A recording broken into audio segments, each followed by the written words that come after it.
Hey guys, Tank here. Tomorrow night, March 29th at 9:30 p.m. Eastern Standard Time, we're going to have another one of our RC talk. Now, this is where you guys come in, you chit-chat on the bottom or you chit-chat on the comments beside.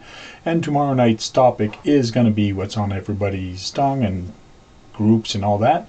Is going to be Horizon Hobby files to bid to buy HOBBICO. So we're going to talk about that, and for maybe 5 minutes or more. It all depends what you guys and what we start talking about. But we're going to talk about anything. I saw some new bodies that are kind of cool. I saw some new 3D printed motors that Chris from GCM Racing was showing. There's a whole bunch of different things we can talk about. Join in, type your question, what you want to see. Either live or below, and we'll make it happen. We'll talk about what you want to talk about. So join me. Thanks.